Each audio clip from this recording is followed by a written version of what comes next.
Na empresa familiar, a gente mede tudo que é fácil. Faturamento, margem, EBITDA, caixa, e ignora quase tudo que realmente sustenta o negócio por gerações. Pensa comigo, dois irmãos sócios que não se falam há 3 anos. Isso não aparece em nenhum relatório financeiro, mas está corroendo a empresa por dentro todo santo dia. Um casamento em crise entre o fundador e a esposa, isso não entra em nenhum indicador de performance, mas influencia cada decisão que ele toma, inclusive as que envolvem o futuro do negócio. Sócio, o que é fácil de medir recebe toda a atenção, mas o que sustenta o sucesso da empresa familiar de verdade, quase ninguém está olhando. Se você ainda não me conhece, eu sou Pedro Lobo, empresário, sócio como você e especialista em empresas familiares. Nesse vídeo, eu vou te mostrar por que o que você não consegue colocar numa planilha é muitas vezes o que mais determina o futuro da sua empresa familiar. E mais, vou te dar um caminho prático para começar a enxergar e cuidar desses fatores invisíveis. É natural a gente focar no que é mais fácil de entender. Números são objetivos, faturamento, lucro, endividamento. Tudo isso cabe num relatório, num gráfico, numa reunião de conselho. E não entenda errado, cuidar dos números é fundamental. Sem saúde financeira, nenhuma empresa sobrevive. Mas aqui que está o ponto. Na empresa familiar tem uma camada inteira de fatores que não são financeiros e que impactam profundamente o negócio. A qualidade dos relacionamentos entre sócios, a confiança entre pai e filho, o alinhamento ou desalinhamento entre os valores da família e as decisões da empresa. Uma pesquisa global da PwC com mais de 1.300 empresas familiares mostra que 74% dos líderes acreditam que suas empresas são mais confiáveis que empresas não familiares. Mas apenas 49% dizem que existe alinhamento entre os membros da família sobre a direção do negócio. Ou seja, a confiança existe, mas o alinhamento não. E é aí que mora o perigo. Vou te falar 5 pontos de vista para você refletir. Primeiro, o que é fácil medir rouba toda a atenção. A gente tem a tendência natural, isso é humano, de dar mais importância para o que a gente consegue quantificar. Fatura o quanto? Qual foi a margem? Qual o retorno sobre o investimento? E quando alguém pergunta como está a sua empresa, a resposta quase sempre é financeira. Ninguém responde, olha, os números estão ótimos, mas a relação entre os sócios está se deteriorando. Ou, o lucro subiu, mas meu filho não quer nem pisar dentro da empresa. Aqui está o paradoxo. O financeiro é consequência. Se as relações estão ruins, se a governança não funciona, se a comunicação entre família e empresa é inexistente, os números vão refletir isso. Só que quando refletirem, pode ser tarde demais. Segundo, as relações familiares são a força invisível do negócio. Existe um conceito na academia chamado riqueza socioemocional. É tudo aquilo que a família investiu e acumulou no negócio que não aparece no balanço. Identidade, pertencimento, legado, valores compartilhados, laços de confiança. E pesquisas recentes mostram que empresas familiares com forte capital social, ou seja, relações de confiança sólidas, tanto dentro da família quanto com stakeholders externos, são significativamente mais resilientes em momentos de crise.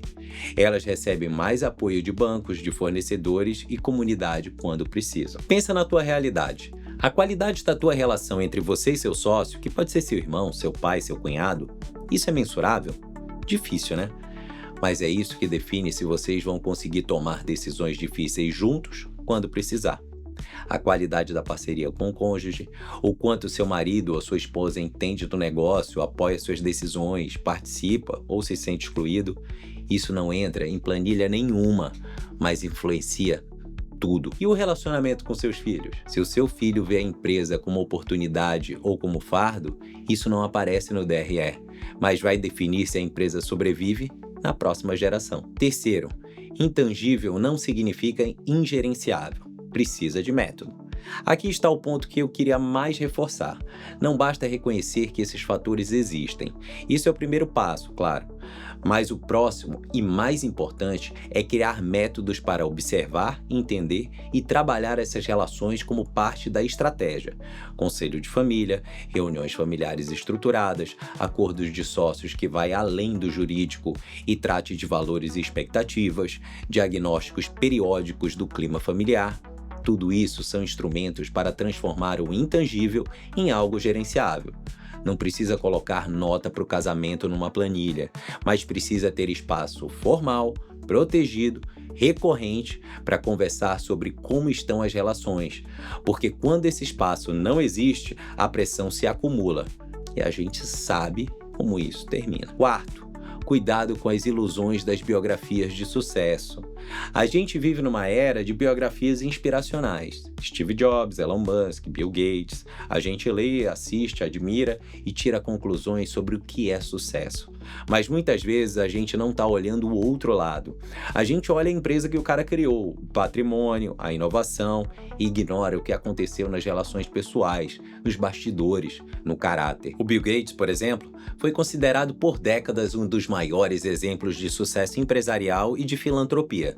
Mas nos últimos anos, escândalos envolvendo sua vida pessoal mancharam significativamente a imagem que ele construiu ao longo de toda a carreira. E aqui está a reflexão. Será que sucesso empresarial por si só define o sucesso? Ou existe um componente de caráter, de integridade nas relações que a gente costuma ignorar, até que vira um escândalo público? Na empresa familiar, isso é ainda mais crítico, porque o sobrenome da família está no negócio. A reputação pessoal e a reputação da empresa são inseparáveis. Quinto, a evolução geracional muda a equação. E aqui entra um ponto que eu acho fundamental. Existe uma diferença geracional nessa percepção.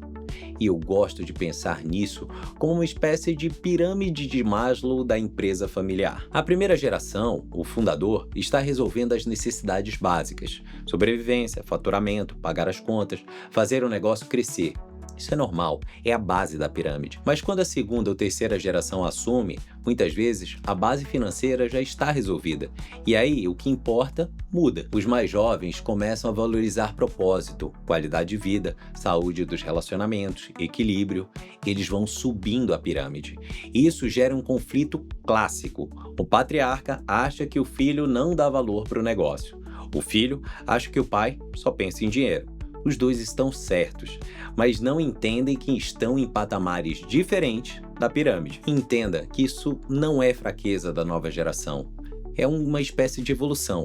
Quando a empresa amadurece e a família evolui, é natural e saudável que a atenção se desloque dos números puros para as relações, para o propósito, para o legado.